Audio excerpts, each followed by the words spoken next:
Shalom Jemaat yang dikasihi Tuhan.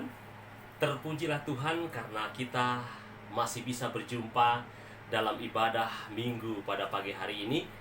Dan Allah pemelihara kita masih memberikan kesehatan, kekuatan, dan perlindungan kepada kita semua jemaat yang dikasihi Tuhan. Pada ibadah minggu kali ini kita akan mendengarkan kebenaran firman Tuhan. Namun sebelumnya mari kita bersatu di dalam doa. Bapa Surgawi, kami sungguh bersyukur kehadirat-Mu karena Engkau, ya penyelamat, pelindung dan pencipta kami, berkenan untuk terus memberikan kami kehidupan, memberikan kami kesehatan, memberikan kepada kami hikmat untuk kami boleh bersekutu bersama sekalipun dari jarak jauh melalui online pada saat ini Tuhan. Kami tetap rindu untuk mendengarkan kebenaran firman-Mu sebagai tuntunan di dalam kehidupan kami. Oleh karena itu kami mohon Tuhan, biarlah kiranya Roh yang Maha Kudus memberikan hikmat marifat kepada kami untuk merenungkan, menghayati kebenaran daripada firman-Mu, dan juga untuk kami bisa sama-sama melakukannya dalam kehidupan kami. Oleh karena itu biarlah hati-Mu yang dinyatakan, bukan hikmat marifat manusia. Tolong kami Tuhan, kami akan memulai firman Tuhan pada hari ini dengan mengucap syukur di dalam nama Tuhan Yesus Kristus, Tuhan dan Juru Selamat kami yang hidup. Amin. Jemaat yang dikasihi Tuhan, tema kita pada minggu pagi hari ini adalah serba salah. Dan perikop yang akan digunakan sebagai dasar firman Tuhan terambil dari Matius pasal yang ke-11, ayat yang ke-16 sampai ke-19. Demikian firman Tuhan. Dengan apakah akan kuumpamakan angkatan ini?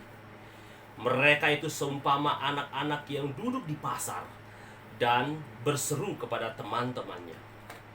Kami meniup seruling bagimu, tetapi kamu tidak menari. Kami menyanyikan kidung duka, tetapi kamu tidak berkabung. Karena Yohanes datang, ia tidak makan dan tidak minum, dan mereka berkata, ia kerasukan setan. Kemudian Anak Manusia datang, ia makan dan minum, dan mereka berkata, lihatlah, ia seorang pelahap dan peminum, sahabat pemungut cukai dan orang berdosa. Tapi hikmat Allah dibenarkan oleh perbuatannya. Sampai sedemikian kebenaran firman Tuhan yang telah saya bacakan tadi. Biarlah masing-masing dari kita bisa menghayati, merenungkan. Dan mari kita simak apa yang hendak Tuhan katakan dalam firman-Nya pada hari ini. Jika kita perhatikan Matius 11 ayat 2-19, di mana ayat yang ke-16 sampai ke-19 yang barusan saya bacakan ada di dalamnya, maka perikop ini paralel dengan Lukas pasal yang ke-7 ayat ke-18 sampai yang ke-35. Ayat 16-19 itu paralel dengan ayat yang ke-31 sampai ke-35 dalam Lukas pasal yang ke-7. Nah, pada ayat 31 dan 35, dua ayat sebelumnya, yaitu ayat 29 dan 30, itu menunjukkan tentang, yang pertama, siapa saja para pendengarnya pada waktu itu. Ketika Yesus menjelaskan siapa Yohanes, siapa dirinya, ketika Yohanes mengutus para muridnya untuk meminta konfirmasi, benarkah engkau yang diutus itu? Benarkah engkau yang datang dalam namanya itu? Lalu kemudian di tempat tersebut ada orang banyak, ada orang awam, dan juga ada para pemungut cukai, yang mungkin pada saat itu oleh masyarakat Yahudi dikatakan orang-orang najis, orang-orang yang penuh dengan dosa. Tetapi mereka adalah orang-orang yang memberikan dirinya untuk dibaptis oleh Yohanes Pembaptis yang mengakui kebenaran dari firman Allah. Itu terdapat dalam ayat yang ke-29. Nah, kelompok yang kedua adalah orang-orang Farisi dan ahli-ahli Taurat. Mereka orang-orang yang tidak mau dibaptis oleh Yohanes Pembaptis, menolak maksud Allah terhadap mereka, menolak kebenaran Allah yang disampaikan, dinyatakan, dan harusnya diikuti oleh mereka. Ini bagaikan gambaran orang-orang saat ini dalam berbagai komunitas, termasuk di dalamnya komunitas di dalam gereja. Nah, jemaat yang dikasihi Tuhan, kalau kita lihat komunitas di dalam gereja ataupun dalam persekutuan doa, ada para hamba Tuhan di dalamnya. Ada yang mereka lakukan, ada yang mereka kabarkan, ada yang mereka sampaikan, ada yang mereka perhatikan. Di dalam ayat 16-17, Yesus menyampaikan dua perumpamaan dengan menggunakan dua kelompok anak. Kelompok yang pertama mengajak bermain, namun kelompok yang kedua tidak mau. Pada ayat yang ke-17a, kelompok yang pertama mengajak permainan sukacita, yaitu dengan meniup seruling. Sedangkan kelompok kedua, ketika diajak, mereka tidak mau sama sekali untuk merespon dengan tari-tarian atau dengan menari. Sedangkan di ayat 17b disebutkan di situ, kelompok pertama memainkan nyanyian kedukaan. Tapi kelompok yang kedua lagi-lagi tidak mau merespon ajakan dengan berkabung sesuai dengan nyanyian kedukaan yang dinyanyikan oleh kelompok anak-anak yang pertama. Perhatikan, ada dua ajakan yang kontradiktif namun diabaikan. Kemudian, apapun yang disampaikan tidak responsif oleh kelompok anak-anak yang kedua. Begini salah, begitu salah, semua serba salah. Jemaat yang dikasihi Tuhan, ada hal yang serba salah dengan dua subjek yang telah Tuhan katakan, sampaikan. Ketidakresponsifan atau selalu menyalahkan dilakukan oleh orang-orang Farisi dan ahli-ahli Taurat terhadap dua pribadi dengan perbuatan yang berbeda, dengan perbuatan yang kontradiktif, dengan perbuatan yang mungkin berseberangan satu dengan yang lainnya. Nah, di ayat yang ke-18a, Yohanes Pembaptis datang dan tidak makan dan tidak minum. Kalau di Lukas 7 ayat 3 ditegaskan tidak makan roti dan tidak minum anggur. Apa yang Yohanes Pembaptis lakukan justru malah sebaliknya dituduh sebagai seseorang yang kerasukan setan. Bayangkan betapa luar biasanya tuduhan seperti itu. Ayat 18b mengatakan demikian. Namun sebaliknya, saat Yesus datang dan mau makan serta minum, sebagaimana disebutkan ayat 19a, tetapi dicemooh, dihujat sebagai pelahap, tukang makan, sebagai peminum, temannya para pemungut cukai dan orang-orang berdosa. Demikian ayat 19b mengatakan, style Yohanes salah, cara Yesus juga salah. Terus apa maunya? Adalah mom. So what do you want? Apa maunya? Apa yang kita bisa pelajari dari ayat-ayat yang sudah tadi saya sampaikan?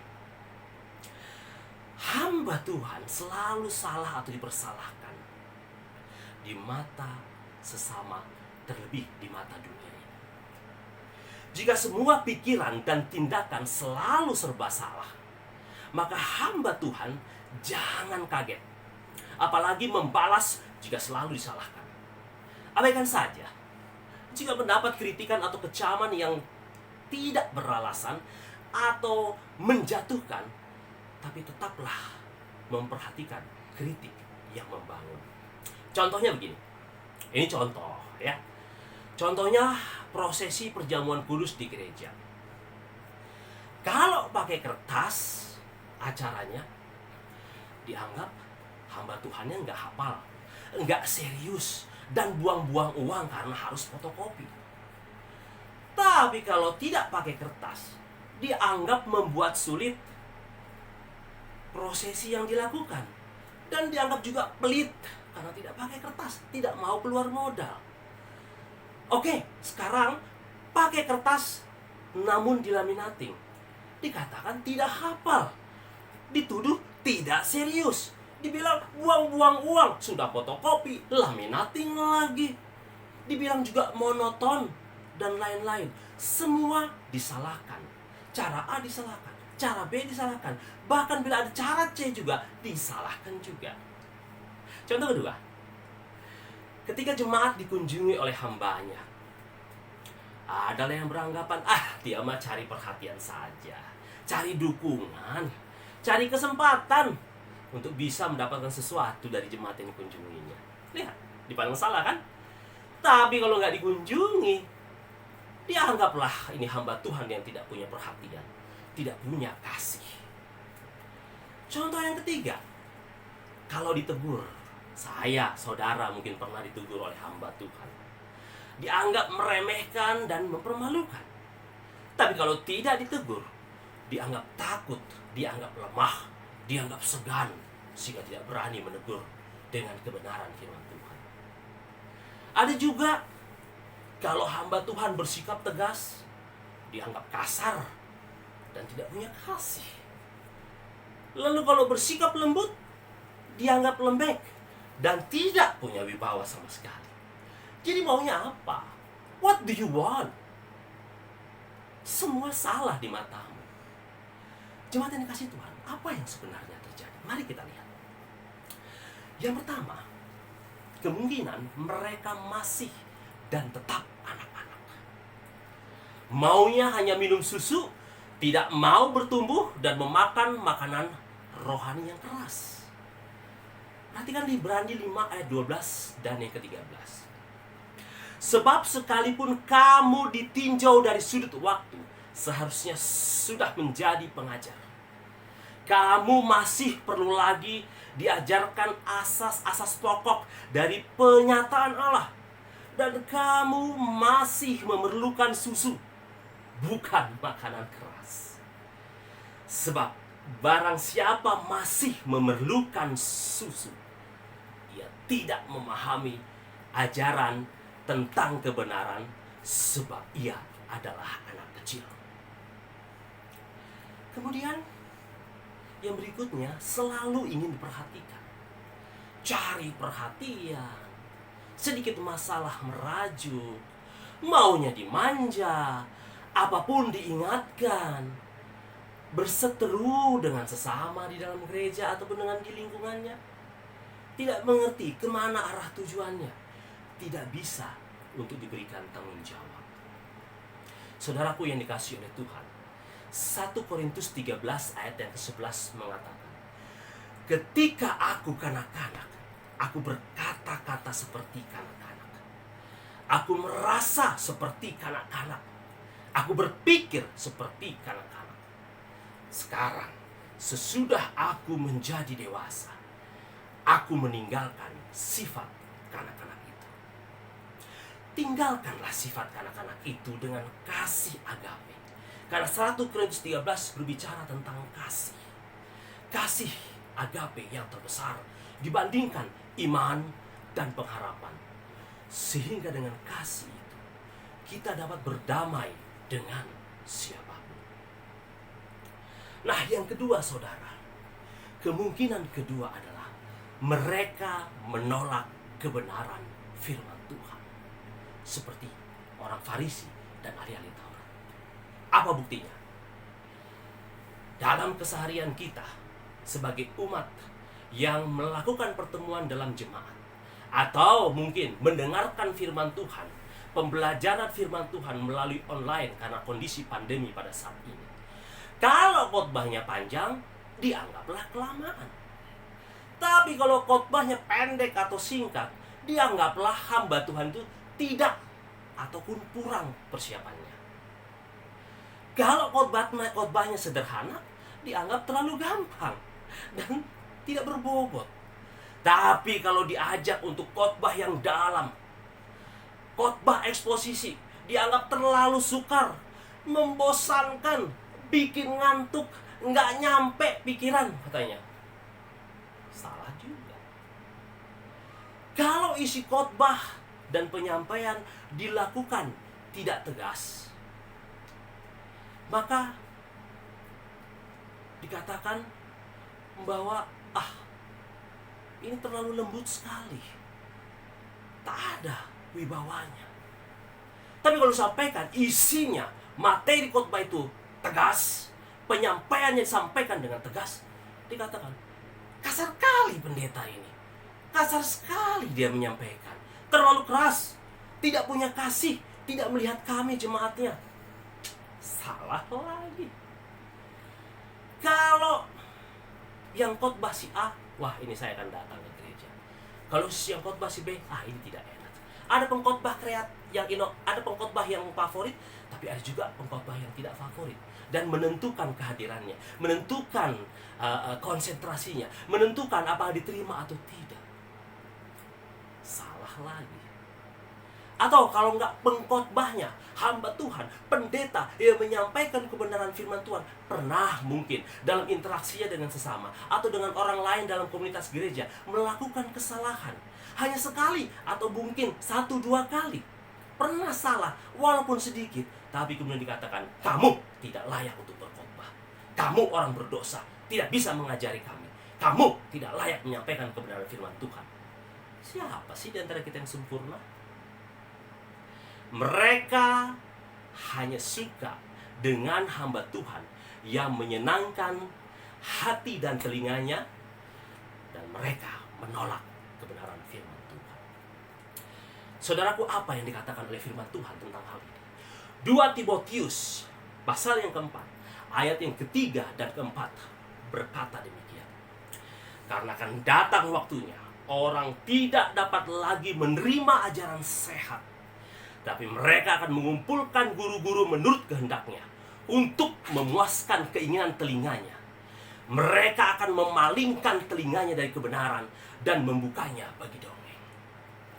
Firman Tuhan sudah mengantisipasi, sudah menyebutkan, sudah memprediksi, sudah menyatakan demikian. Lalu bagaimana dengan hamba Tuhan untuk menyikapinya? Ayat yang kelima dari 2 Timotius 4 tadi menyebutkan, tetapi kuasailah dirimu dalam segala hal, sabarlah menderita, lakukanlah pekerjaan pemberita Injil, dan tunaikanlah tugas pelayananmu. Persoalannya, saudaraku, ketika tadi saya menyebutkan hamba Tuhan, pendeta, pengkhotbah, siapa sebenarnya hamba Tuhan itu? Mungkin dalam arti yang sempit adalah mereka, para pendeta, para penyampai firman Tuhan dan pelayan penuh waktu. Tapi sebetulnya secara luas yang dimaksud hamba Tuhan adalah setiap orang percaya adalah para hamba Tuhan yang menjalankan visi, misi, dan kehendak Allah di tengah-tengah dunia ini. Itu artinya adalah saya dan saudara. Pada ayat yang ke-19b ada hikmat Allah dibenarkan oleh perbuatannya. Kalau di Lukas 7 ayat 35 dituliskan semua orang yang menerimanya. Itu artinya semua anak-anak Tuhan. Jadi, walaupun orang-orang Farisi dan ahli-ahli Taurat punya banyak alasan untuk menolak kebenaran firman Tuhan, baik yang disampaikan oleh Yohanes, bahkan oleh Yesus sendiri. Tapi walaupun orang-orang yang pintar Taurat, adat istiadat, tata kerama orang Israel itu menolak kebenaran, namun lewat firman Tuhan ini terbukti, dan hidup mereka yang tadi mau dibaptis oleh Yohanes Pembaptis, mereka yang merasa diri mereka berdosa, mereka yang serta-merta menyerahkan dirinya untuk pada kebenaran firman Tuhan dan ditandai dengan baptisan, diubahkan menjadi lebih baik lagi, menjadi bertumbuh, menjadi dewasa. Saudaraku sekalian, siapakah dan di manakah posisi kita? Pengkritik, pembawa masalah, selalu mengenakan kacamata salah kepada apapun dan siapapun, suka menghakimi, pembenci, bahkan penolak kebenaran. Atau pembawa damai, dapat membedakan dan memutuskan mana yang salah atau benar, responsif, empatif, dan mau turun tangan untuk menyelesaikan masalah, untuk ikut di dalam pelayanan, bersatu hati melayani Tuhan. Ayat 16-19 menegaskan ada dua tipe kelompok anak. Dan 1 Yohanes 3 ayat 10 menegaskan, inilah tandanya, anak-anak Allah dan anak-anak iblis. Setiap orang yang tidak berbuat kebenaran tidak berasal dari Allah. Demikian juga, barang siapa yang tidak mengasihi saudaranya, siapakah kita dan di manakah posisi kita? Lihat, dengarkan, renungkan Yohanes 3 ayat 10 itu. Apakah kita anak-anak Allah atau kita anak-anak iblis? Biarlah Tuhan menolong kita sehingga kita terlepas, terhindar dari selalu saling menyalahkan, selalu memandang salah, keserba-salahan bukan menjadi jati diri kita. Tuhan Yesus memberkati. Mari kita berdoa. Terima kasih Bapa Surgawi dengan kebenaran firman-Mu. Tuhan Yesus, Engkau memberikan pengibaratan dengan dua kelompok anak-anak yang menolak kebenaran firman dan yang menerima kebenaran firman. Sekalipun kami orang berdosa, ketika kami menerima kebenaran firman Tuhan, maka kami akan diubahkan menjadi lebih baik. Dan kacamata kami bukanlah kacamata salah, dan salah sehingga salah, serba salah. Tapi kami bisa memutuskan apa yang salah dan apa yang benar.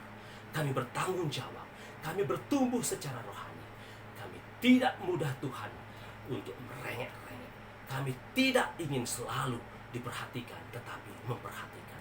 Kami tidak lagi untuk selalu dikasihi, tetapi mengasihi.